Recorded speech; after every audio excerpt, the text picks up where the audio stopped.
¿Sabía usted que las urgencias del Chúo funcionan con la mitad de médicos previstos? ¿Sabía usted que dependen del apoyo de otras áreas sanitarias gallegas? ¿Sabía usted que la Xunta ha tenido que declararlas de difícil cobertura para intentar cubrir 25 vacantes? Y además, ¿sabía usted que necesitaríamos 971 enfermeras más para alcanzar la media europea? ¿Por qué no resultamos atractivos? Las preguntas que usted se hace cada mañana también nos las hacemos aquí. Las respuestas en 15 segundos arrancan portada.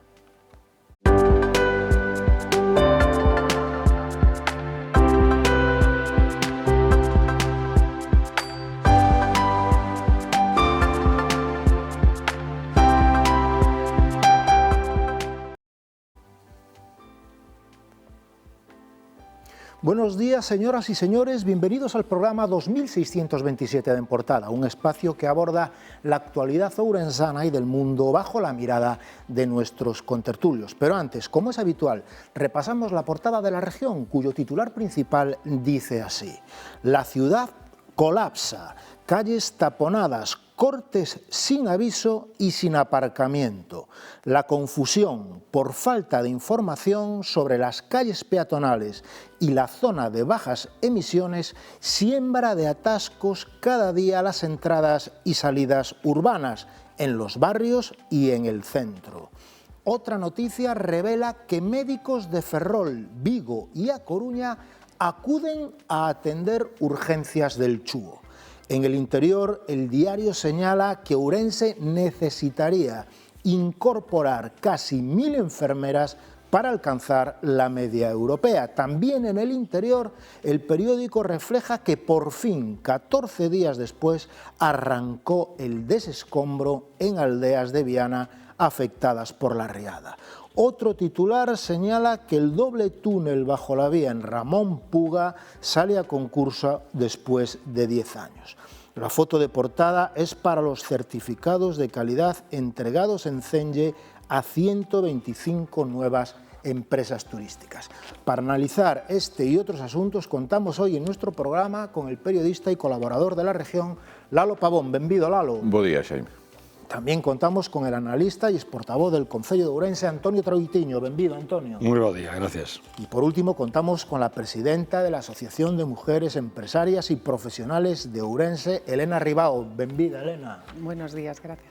Sin más demora, arrancamos con el primer tema del día. Ourense tiene una enfermedad, una patología, un mal, como ustedes quieran llamarlo, y es que ni la ciudad ni la provincia son atractivas para los profesionales de bata blanca, médicos y enfermeras. En el caso de estas últimas necesitaríamos 971 más para alcanzar la media europea. Así que, digámoslo claro, no quieren venir. Admitir la dolencia es el primer paso para establecer un diagnóstico de cura. El achaque lo sufrimos ahora mismo en las urgencias del Chúo, que funcionan con la mitad de médicos previstos, 25 de 50.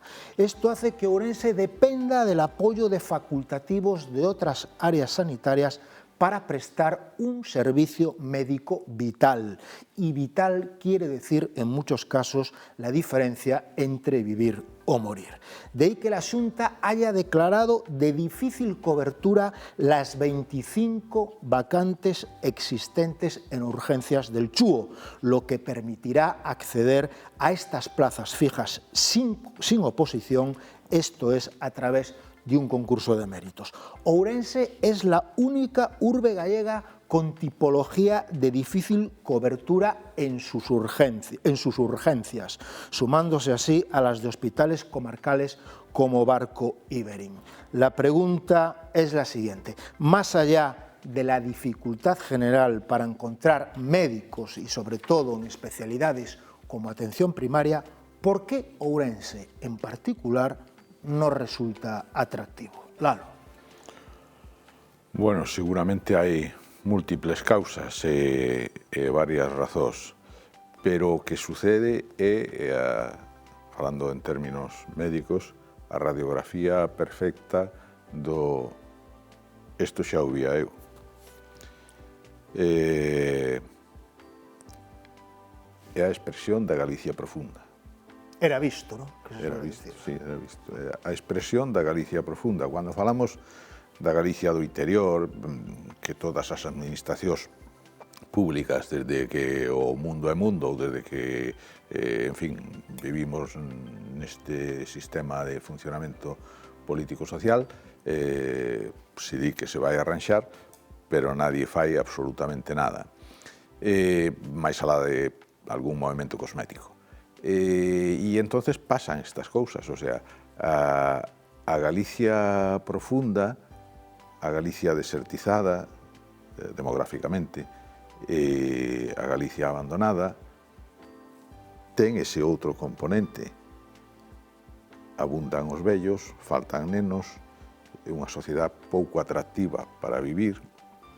Isto é doloroso, pero é tal cual, pouco atractiva para vivir, e con falta de mundo, se a lo unimos parte das miserias e desgracias que hai arredor do Concello de Ourense, que dificultan aínda máis que a alguén lle resulte curioso pasar por Ourense e dicir, bueno, pois voume quedar aquí, porque, bueno, pois non, pois vemos isto e o tal. E a maiores hai problemas estruturais xa dentro do propio ámbito da medicina. Hai 30 e tantos anos, casi 40, produciuse en Galicia, en España tamén, pero en Galicia, e aí sí que foi xeral, a explosión de hospitais novos ou remendados, como no caso de Ourense, e centros de saúde. Eu creo que Laxe uns poucos, pero Fraga, durante unha época, fartouse de inaugurar centros de saúde. Para cubrir a atención desos centros de saúde, pois foron os médicos que iban entrando, os médicos de familia, e deuselle entrada dándolles un salvoconducto a médicos que non tiñan a titulación de familia, porque eran de plans anteriores, facultouselles para traballar en centros de saúde, e algúns especialistas que tampouco tiñan a condición de haber feito MIR, eran os chamados mestos, tamén se lles deu unha especie de salvoconducto para incorporarse aos hospitais como especialistas. Bueno, eso funcionou. Que ocorre? Aquela xente do ano 90, 91, 92, pois tiñan 30, 31, 32 anos. Todos eses, desde hai un quinquenio ou pouco máis, están indo en masa, porque se xubilan. Agotaron o seu periplo laboral e xubilanse. E non se plantexou unha previsión de que eso iba a suceder. Así, de golpe. Tan de golpe como empezaron, tan de golpe se van a marchar. E se están indo. Bueno, pois non fixemos os deberes en ese ámbito, e eso unido ao escaso interés, porque claro, podíamos non ternos médicos, pero vir de outro lado vai aquí, pero non veñen, porque van a ganar o mismo, van a tal.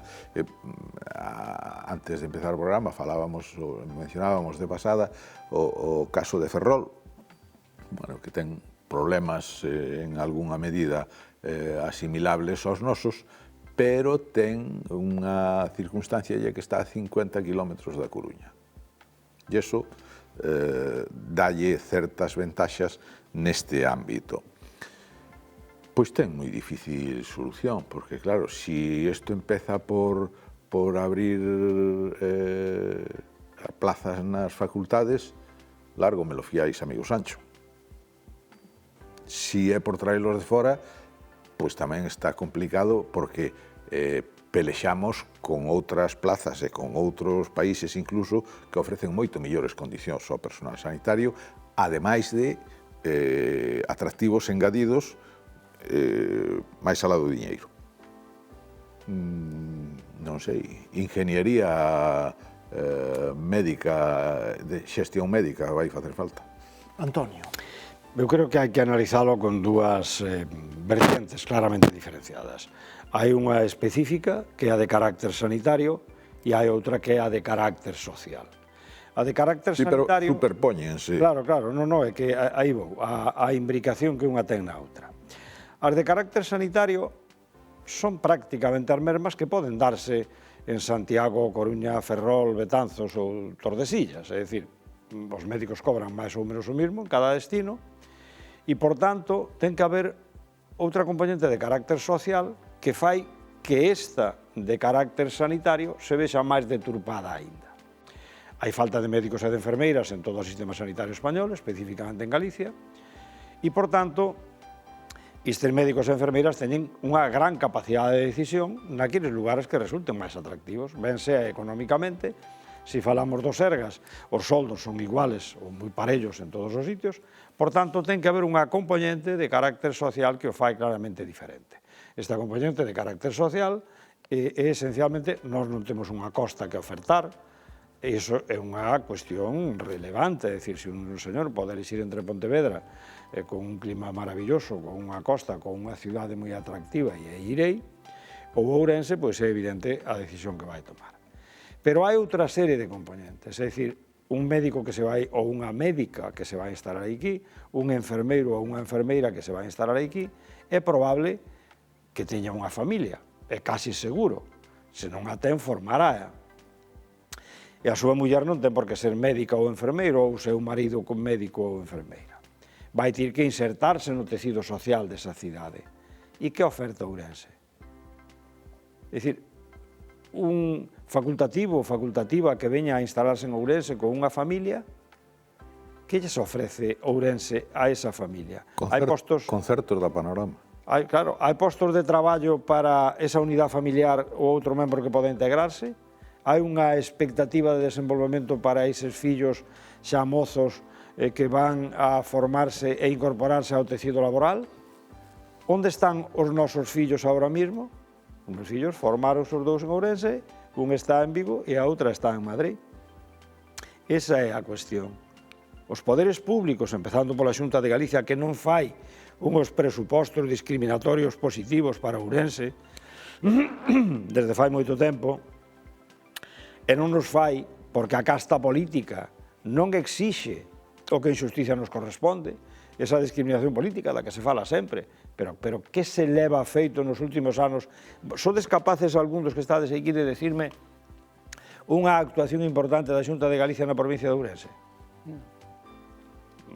Abriríase un ramal dunha carretera, poñeríase un punto de luz e asfaltaríase a horta a un veciño para que vote.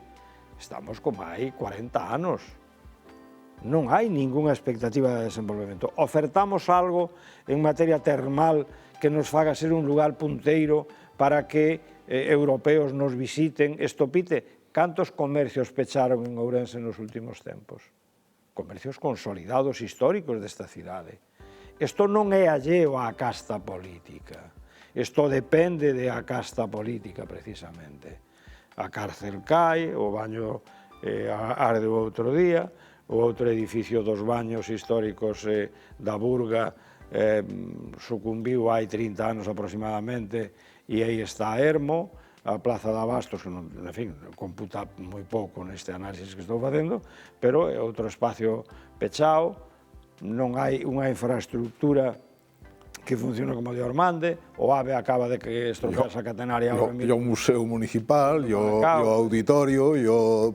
Claro, é dicir, todo isto fai que Ourense sexa atractivo. Non, Ourense é unha cidade decadente, pero nin siquiera ten ese valor daquela Lisboa decadente que parecía que non, é dicir, ten o risco de que se caia un cascote, se vas por a zona histórica, risco real.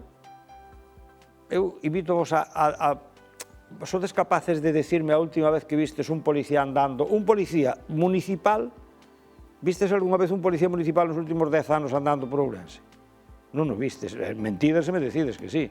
Eu recordo a época na que o sargento Mosquera se colocaba en Curros Enrique dirixindo no tráfico, era un espectáculo como despejaba aquilo, había policía. Quer dizer, todo este deterioro é un deterioro percibido do que hai uns culpables con nomes e apelidos.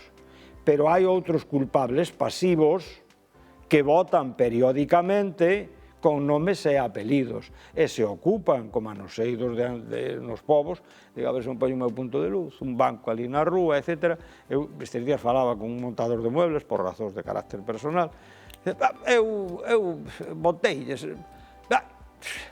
a min caeme simpático, digo, pero, Dios mío, a ver, o que vou dicir, cando acabo de decirlo, retiro, se non me votades, pero o da democracia está moi ben. Bueno, como está regular, pero non é o peor dos sistemas. Pero unha voltiña hai que darlla, Unha voltiña hai que darlla, porque as decisións que se están tomando, desto hai uns responsables.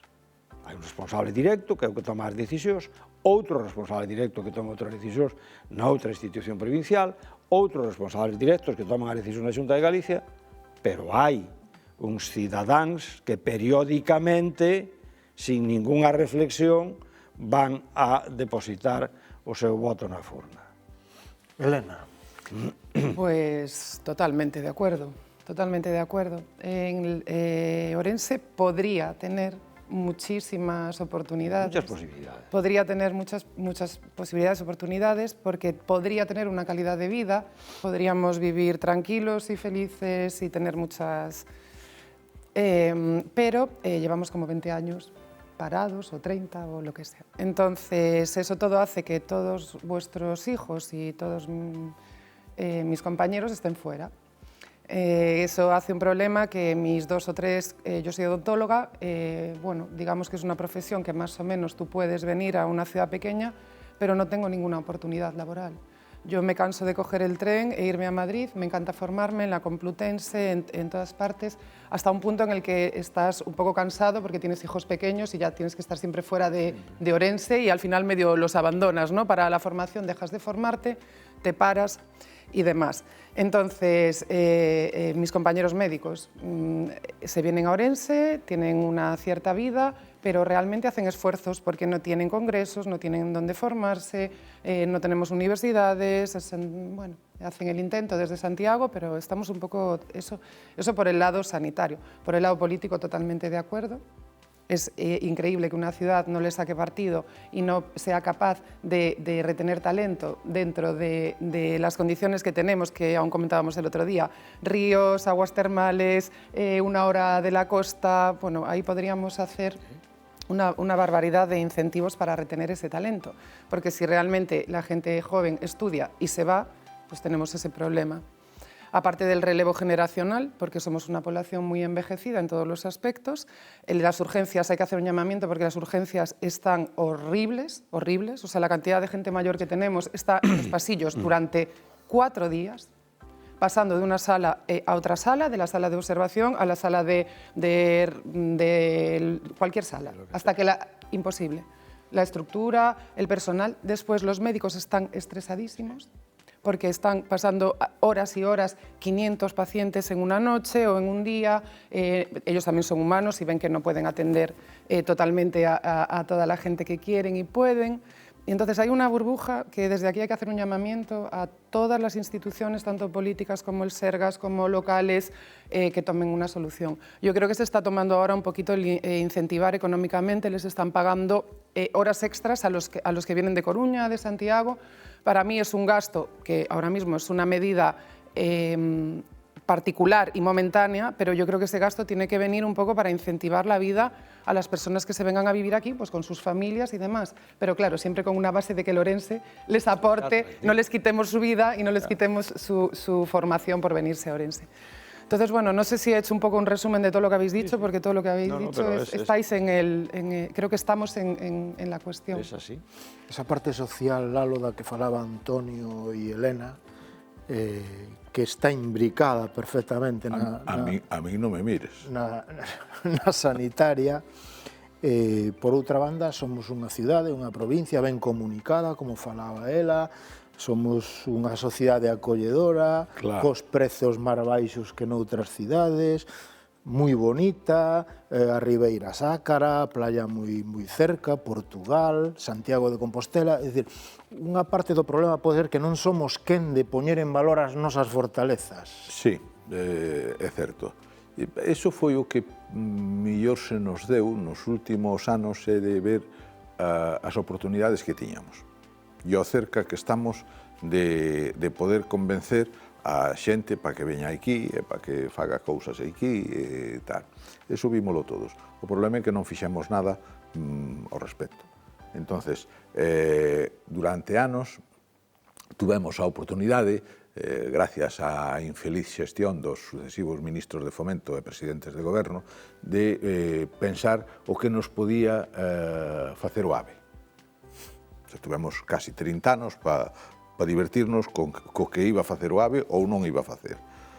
Bueno, e todo o mundo vía un montón de oportunidades, ¿no? E eran certas, porque ahora mismo estamos Troitiño, cando quer ir ver a filla a Madrid, colle o tren, en 2 horas e cuarto, 2 horas e media está ali. E eu, se quero ir ver unha exposición a Madrid, pois tamén, vou ali e vimos enseguida. O problema é que o AVE trae xente, pero tamén a leva. Hai moita facilidade para ir buscar o que non hai en Ourense a outros lados.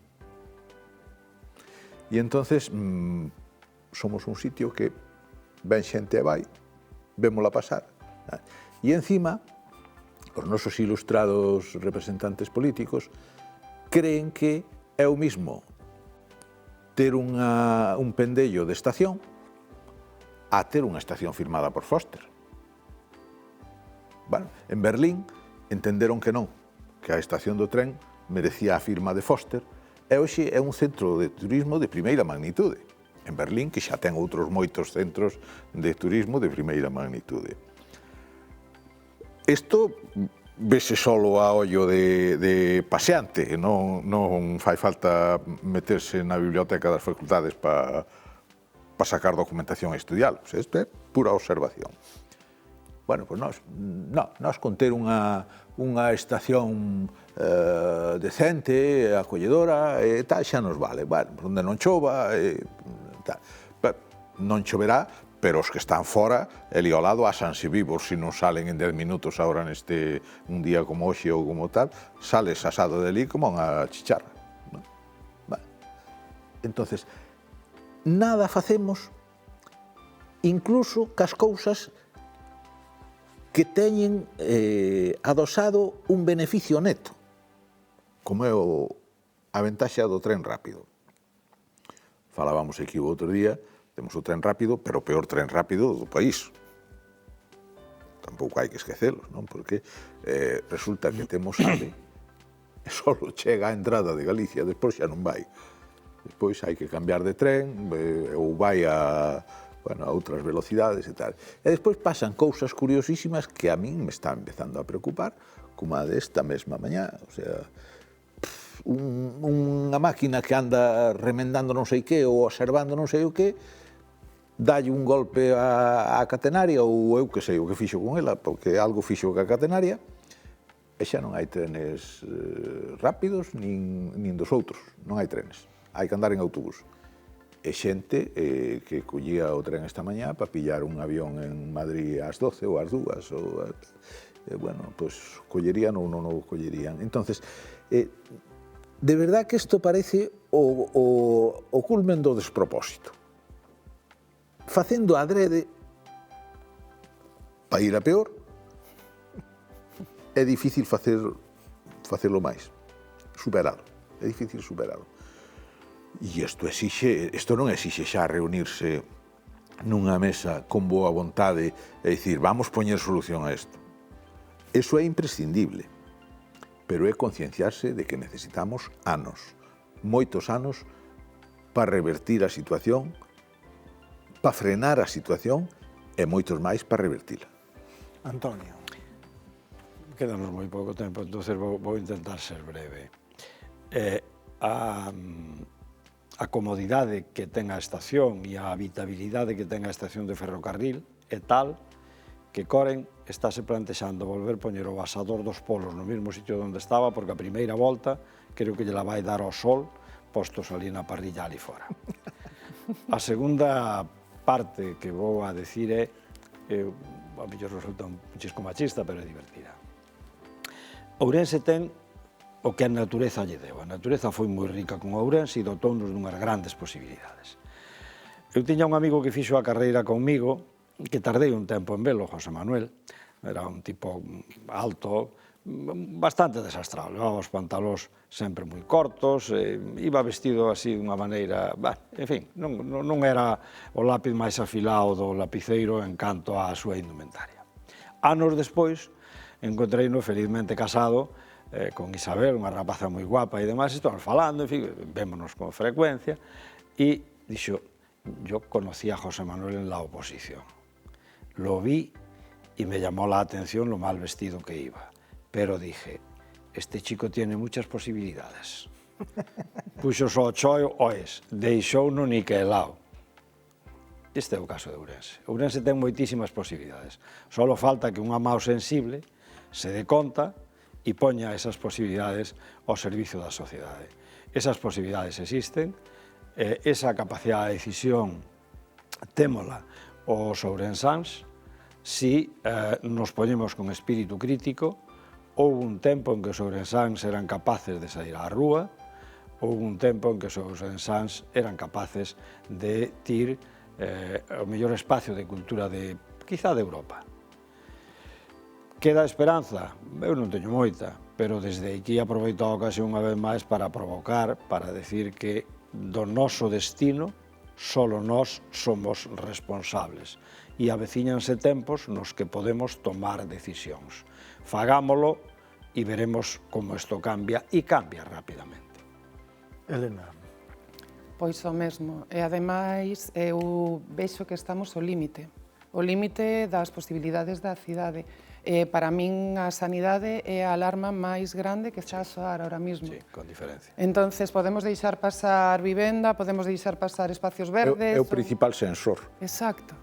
E que ademais eu teño dous avós de 95 e 96 anos, entón é moi importante cando hoxe está ingresada unha familiar tamén, e digo, cando isto pasa é o máis importante que temos. Entón é cando temos que pensar e temos que darlle a importancia que ten, ademais dos nosos compañeiros que están traballando e todo eso, pero penso que este é o momento no que temos que pensar. Ourense está bastante ao límite. Un apunte solo. O fío da capacidade ou da incapacidade crítica que decía Antonio. Aínda que parezca increíble, se o pensamos ahora, botai a mirada atrás, pensado desde ahora, parece imposible que aquí se manifesten 4.000, 5.000, 8.000 ou 10.000 persoas pola rúa. Parece imposible. Con que moveríades vos hoxe 5.000 ou 10.000 persoas en Ourense? Eu non vexo un argumento nin nadie con capacidade para elo. Bueno, pois houve un tempo que eso se facía, e se fixo. Pois por asuntos varios, por cuestións varias que preocupaban á cidadanía. Pero lembro hasta unha eu non sei se eran 30.000 ou 40.000 cando fora da universidade, agora, en fin, hai moito tempo deso, 36 anos ou 37, me parece, e a memoria xa non é o fiel que era, entonces non me atrevo a dicir exactamente a cantidade. Pero era unha cantidade estratosférica de xente pedindo a universidade que necesitaba. Eso fíxose en Ourense. Eso era posible en Ourense. Vos agora vedes a posibilidade de manifestarse por algo. Motivos existen 6 ou 7. Non, pero eu penso que teño a resposta. Penso que nos acostumbramos a que non demos, o que peidamos ou o que temos en Ourense é o que temos, isto é o que hai, fixémonos como máis conformistas, aparte de que xa os galegos somos bastante conformistas, pero ese espírito que había antes non hai agora. Acostumbrámonos a políticos, a todo, é como non hai outro xeito de facelo. estamos así un pouco, hai que volver a mover ese espírito, non? De que o merecemos e de que o... É tremendo, non? É dicir, a min o que máis me desespera é que todas as revolucións, ou casi todas, xurdiron da mocidade. Xurdiron sempre da xente máis rebelde. Nistes momentos, a risco de ofendelos, pero quizás é mellor ofendelos para ver se reaccionan, nestes momentos, pan e circo, panorama, Mira, copas, caos, e xa emigrarei. vaticinaba o Claro, un titular moi cativo. Vaticinaba isto o catedrático de Historia Contemporánea Jesús de Juana hai 30 anos xa. Dicía, isto vai mal, porque a fachada dos edificios das facultades non teñen unha pintada. Antonio, Ten solución, poñerse ela. Elena. Teño fe. Pois con esta reflexión de Elena pechamos hoxe en portada. Non esquezan que poden seguir minuto a minuto que ocorre na nosa provincia, na nosa cidade, no mundo, na web de La Región, laregion.es. Agardolles eiquí mañán ás 11:30 horas. Moitas grazas por seguirnos.